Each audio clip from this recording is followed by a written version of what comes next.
My future in-laws demanded access to my finances, tried to control my life, and expected me to give up my career after marriage. My fiancé Alex, 28M, and I, 26F, just got engaged, and we were ecstatic about our upcoming wedding. We were deeply in love and ready to embark on this lifelong journey together. However, a recent incident involving my future in-laws has made me question our entire relationship. To provide context, Alex and I both come from working-class backgrounds, but our family dynamics are vastly different. My parents taught me to work hard and be independent, fostering a sense of self-reliance. They never interfered in my life, unless I specifically asked for their help. I had been working ever since I was 16 years old, and moved out of my parents' house when I was 18, to stand on my own 2 feet. In contrast, Alex's parents followed a very hands-on approach from an early age. They instilled in him the importance of adhering to their values and traditions.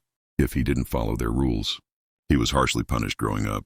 Alex found himself subject to their continuous attempts to control.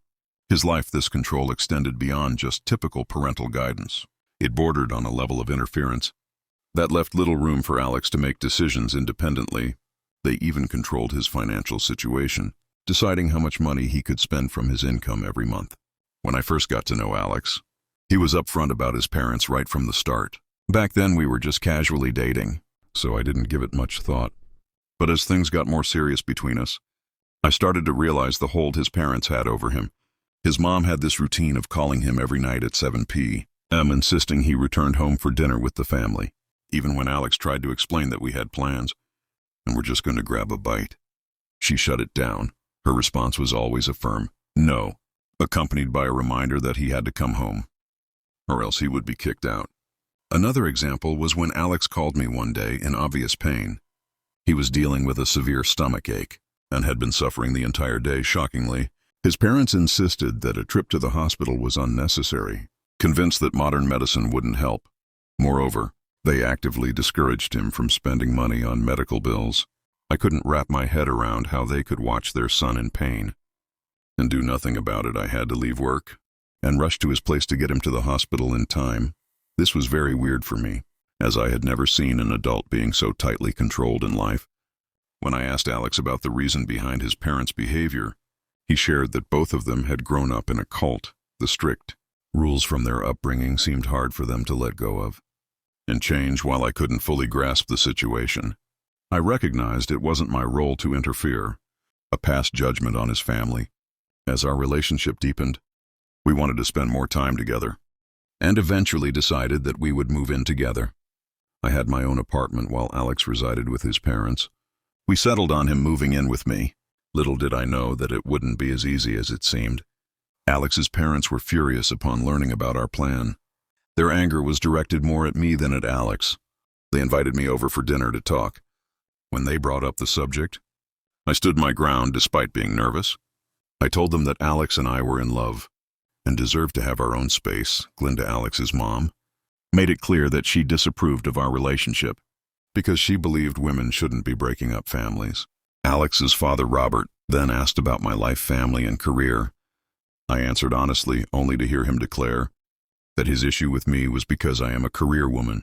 He loudly stated that he didn't want his son to be involved with a selfish woman who wasn't taught to prioritize men over her own needs. I stared at Robert wide-eyed, trying to comprehend his judgmental words. He continued calling me the devil for forcing Alex to move away. He said that Alex supported both of them with his money, and that I had no right to ask him to move in with me. I stayed quiet out of respect for Alex, but their comments were starting to bother me. Thankfully, Alex interjected, saying that it wasn't true and that he loved me, so moving in together was his decision. I noted and firmly told them that Alex was an adult and it was his choice. I also told Robert that Alex could still support them financially, even if he wasn't living with them. Alex then took my hand and announced that he was going through with the decision, and it was final. Robert and Linda looked at him with disappointed expressions. I felt proud of Alex for standing up for himself. Since Alex moved into my place, our lives have become much simpler. Over the last few years, I have witnessed a positive change in him. He's no longer reliant on his parents for every decision.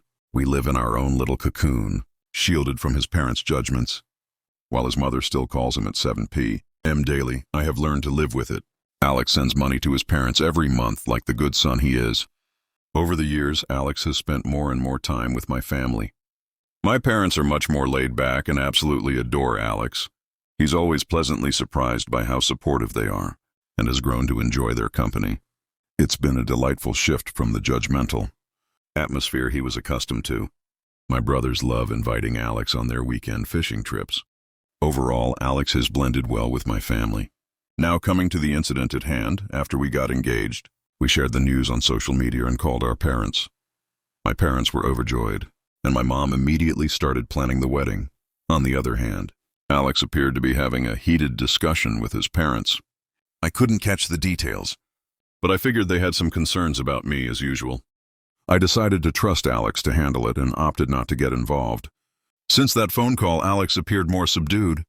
I questioned him multiple times, sensing something was amiss, but he continued to deny any issues. I didn't think much about it until last week, when he told me that his parents wanted to come over for lunch. I was taken aback because they hadn't visited us in recent years, nor acknowledged my existence. Nonetheless, I felt happy, thinking that perhaps now that I was going to be their daughter-in-law, they wanted to sit down and get to know me better. On the day they were supposed to have lunch with us, I took a leave of absence from work, so I could prepare a grand meal for his parents. I cooked an array of dishes, including a hearty lasagna, flavorful roasted vegetables, and a decadent chocolate cake for dessert. My aim was for them to be thoroughly impressed with my cooking skills, and hopefully never question my ability to take care of Alex in the future. Upon their arrival, I greeted them warmly and welcomed them in. They appeared awkward and out of place, and looked around my house disapprovingly. I noticed that Alex seemed more nervous than usual, which was understandable as they had never been to our place. They didn't talk much, and we had our meal quietly. Alex's mother did make a few comments on how she disliked my dishes, yet continued to wipe the plate clean. I politely apologized, trying to keep the atmosphere as pleasant as possible. After the meal, Robert asked if he could take a tour around the house, to which I agreed. We strolled through each room and he examined them closely. Then we all settled in the living room. Robert cleared his throat and asked me to show him my finances. I looked at him curiously. Struggling to grasp his request initially, he went on to explain that he didn't want just anybody marrying his son, and expected me to share my financial details with them. I was taken aback by Robert's unexpected request. My eyes widened in disbelief as I tried to comprehend what he was asking. I've always been open with Alex about how much I earn, which is twice his salary, my investments, and my savings. Hence, I never thought it was necessary to tell his parents. The idea of sharing my personal information with my future in-laws left me shocked and uneasy. This had never happened before, as my parents never asked Alex to show his financial details when we got engaged. I exchanged glances with Alex, hoping for some support or intervention, but he remained uncomfortably silent. The air in the room grew thick with tension. As I grappled with the intrusive nature of this demand, I hesitated for a moment, but ultimately agreed to their invasive request reluctantly. I presented documents detailing my assets and savings, allowing them a glimpse into my financial life. I watched as Robert and Linda's eyes widened in surprise, and I couldn't help but feel a tinge of pride.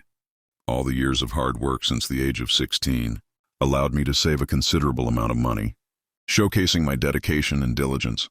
I hoped this would alleviate their concerns about our future together, but little did I know what would unfold next. To my bewilderment, the situation took an unexpected turn, but Robert and Linda, after scrutinizing my financial records, shockingly demanded that post-marriage, I give up full control over my finances. My brows furrowed in confusion as their words sank in. They went on to explain that women in their family don't manage their money, so I should let them take care of us for our own benefit. The absurdity of their demands left me speechless. I urged them to clarify further, and Robert boldly stated that I was marrying his son now, and this was what they followed in their family. As the supposed head of the family, he declared his intention to take charge of all financial matters. Stunned, I turned to Alex, anticipating his intervention, only to find him sitting quietly when I asked for his input. To my astonishment, he appeared unfazed, stating that as his wife-to-be, his parents wished to guide our lives. Glinda then started saying that they wanted to move in with us after marriage, so that I could take care of them like any dutiful wife. Robert nodded in agreement and suggested that it was a good idea for me to stop working. After marriage, he explained that with my savings, they could sustain themselves until Alex found a better opportunity. Shocked, I stared at them with my mouth open, as Linda continued outlining her vision for our wedding, insisting it be held in a church where she wouldn't attend. With each passing second, I could feel my frustration rising, and Alex remained frustratingly passive. Pleadingly, I looked at him, torn between respect for my in-laws and standing up for myself. To my dismay, he appeared to be dismissing my concerns. He whispered that his parents wanted the best for us, and that he had no problems with their demands. I couldn't bear to hear them any longer. I decided to take matters into my own hands, and with a mix of firmness and respect, I addressed Robert. I declared that I had earned my money, and under no circumstances would I surrender control, regardless of who I was marrying. With a measured tone, I asserted that decisions about our finances and living arrangements were a mutual matter between Alex and me regarding them moving in with us. I suggested that when the need arose, we would think about it in the future, while also maintaining our independence and privacy. As a married couple, upon hearing this, Linda scolded me, insisting that women in their family didn't talk back to elders. Robert joined in, stating that as I was marrying their son, I needed to adhere to their living rules. He went on to express his views that modernity had ruined my womanhood, and that I should be more obedient. In response, I questioned why he wasn't working, and was dependent on his son for money. If he believed in traditional gender roles that dictate men should be the breadwinners. This seemed to piss everyone off, and Robert started to yell about how disrespectful I was being. Alex even shot me a disapproving look, and told me that I couldn't talk to his father this way. Frustration and desperation consumed me, as I realized that I could never live under their suffocating control. What was really infuriating for me to see was Alex refusing to stand up for me in front of his parents. While they continued to disrespect me and discuss taking away my financial independence, he seemed to have drastically changed, and I had no guarantee that he would have my back after our marriage. In a final plea, I asked Alex if he genuinely supported his parents' stance. Alex took a deep breath and expressed his desire to start a family with me after marriage, but insisted that if I continued working, our children would turn out like me. I looked at him in disbelief, as he argued that our kids wouldn't respect him if they found out that I was earning more than him, so I needed to give up my career and focus on our family. Robert and Linda nodded along in agreement. Frustration and disbelief overwhelmed me. I couldn't comprehend that Alex was willing to prioritize outdated expectations over our relationship. I looked at him feeling a sense of betrayal, as he stood by his parents' regressive views, unable to accept a future where my independence was compromised. I took a deep breath in with a heavy heart. I finally said I want to call off the wedding. Wide-eyed disbelief painted Robert and Linda's faces. As my words sunk in, they immediately started to blame me for shattering their perfect family vision in how, as a woman, I needed to respect their family traditions and rules. Without any question on yielding, I demanded Alex and his parents leave my house. Otherwise, I would call my family and the police on them. Alex started to plead, but I firmly asked him to leave with his parents. They eventually left in a huff. Since this incident, I have been feeling really guilty about what happened. Yet deep down, I know that I have taken a stand for myself. Am I the jerk for breaking things off with my fiancé? Because I didn't want to give up my financial freedom update. Since I broke off my engagement 2 days ago, I have spent all my time crying. I called my parents and asked them to come over so we could urgently talk. My family rushed over to my apartment in concern. Their concern deepened when I opened the door, my face marked with tears. As I spilled the troubling news to my parents, their faces mirrored a mix of concern and empathy. My mom, usually the optimist, wore a furrowed brow as she absorbed the situation. Dad, a man of few words, wore a stern expression but offered a comforting hug. He reassured me, expressing how fortunate James's parents were that he wasn't there. Otherwise, they would have faced his wrath. I couldn't help but smile, knowing my parents would have swiftly dealt with the situation. My brothers, having developed a camaraderie with James over the past few years, were visibly stunned by the news. Their expressions revealed a mixture of shock and disbelief as they grappled with the unexpected turn of events. Despite their initial surprise, they promptly expressed that I did the right thing, offering comfort and assuring me of their unwavering support during this challenging period. As we continued to discuss the situation, I was relieved to see that I wasn't alone in my shock, as my family members too were taken aback by Alex's sudden change in behavior. I had been worried that I had missed these signs when we dated, but it was evident that Alex had skillfully concealed this aspect of himself.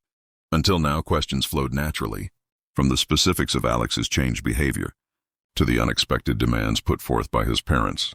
We collectively expressed our surprise at witnessing a side of Alex we hadn't anticipated, especially in supporting his parents' unreasonable requests. The conversation swirled around the events that transpired, with each family member voicing their concerns and thoughts on the matter. Since the incident, my family has been incredibly supportive. My brother suggested packing up Alex's things so they could drop them off at his parents' place, ensuring he doesn't have a reason to return here. My dad offered to change all the locks and install a camera at my driveway, so if his parents come back, I can notify them or the police right away. Meanwhile, I have been bombarded with messages and calls from Alex, each one filled with a mix of apologies, pleading, and frustration. His parents joined the chorus, sending messages expressing disappointment and attempting to guilt-trip me into reconsidering. The constant notifications have created a whirlwind of emotions. But amidst it all, I am holding on to the decision I made for my own well-being. James's parents have been arrested. My hands are shaking as I am writing this, as they have just been arrested a few hours ago, a week after our breakup, while I was still trying to heal from the emotional aftermath. I heard the doorbell ring today. I noticed through the security camera that Alex's parents were at my doorstep. I asked them to politely leave. As I didn't want to discuss anything with them, they pleaded that they were here just to talk, and urged me to hear them out for the last time. I quickly texted on my family chat that his parents were at my door, and my dad replied that he was on his way to my place. Feeling confident that he was coming over, I foolishly, against my better judgment, let them in as his parents stepped inside. I felt even more anxious and just wanted them to leave. After saying their piece, they started by apologizing to me, which completely surprised me. I politely waited for them to explain themselves, and Linda expressed remorse over her earlier criticisms of my cooking. Robert then asked me if his demand to see my finances had made me uncomfortable. I nodded, and he attempted to justify their intrusive request.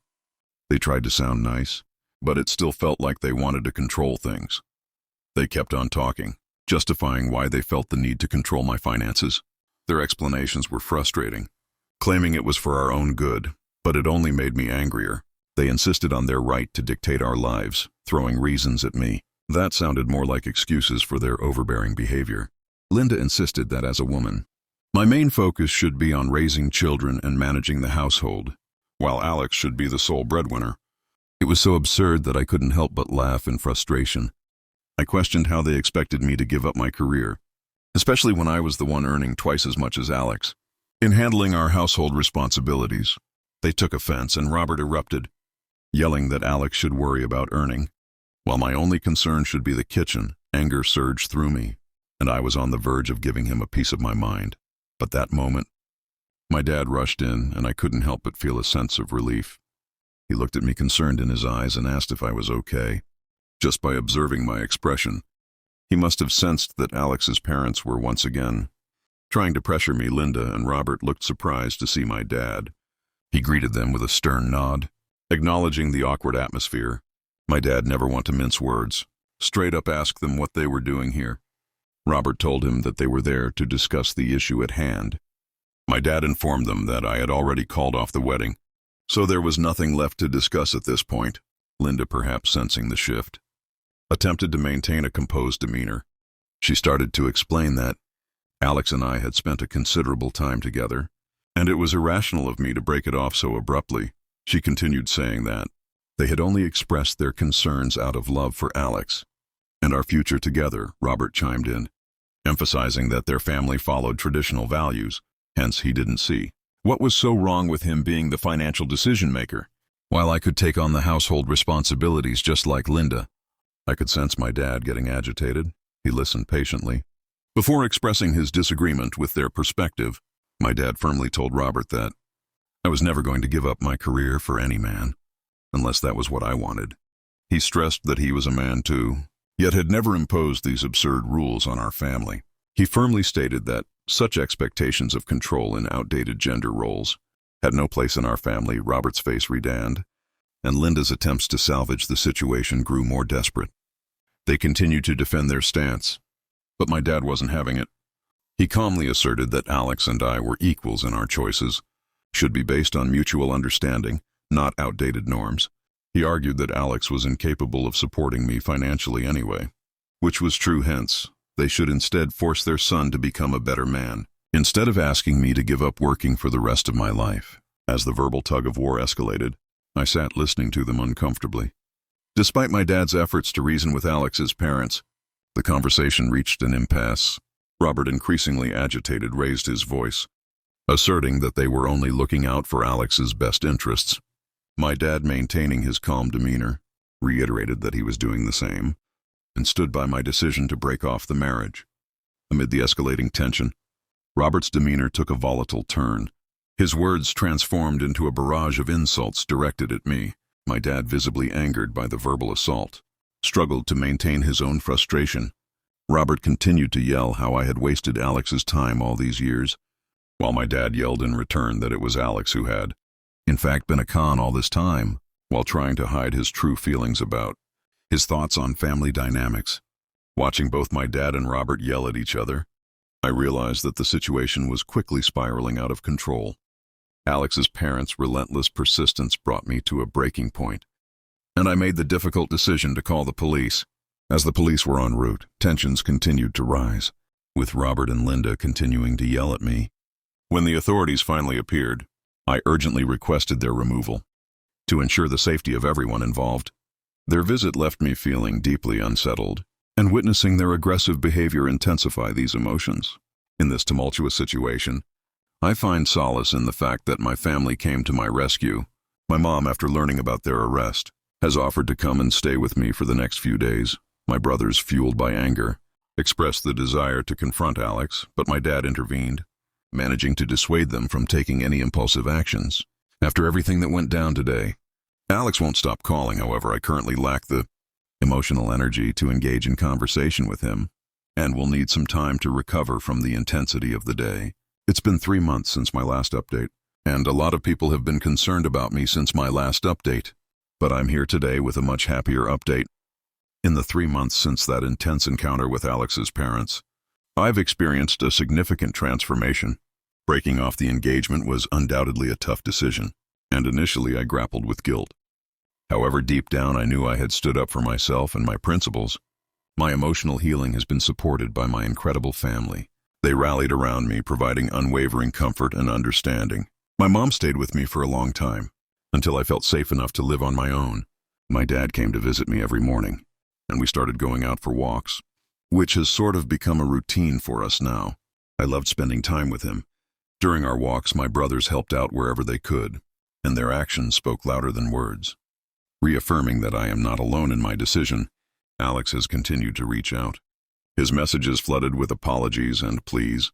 He explained that after our engagement, he was gaslighted by his parents, and he went along with their demands. He urged me to reconsider, saying that this won't ever happen again. However, I have stood firm in my decision, and let him know that I am done with him and his family. I have blocked all of them, making sure that they can never disturb my mental peace ever again. As for my career and financial independence, I have been thriving.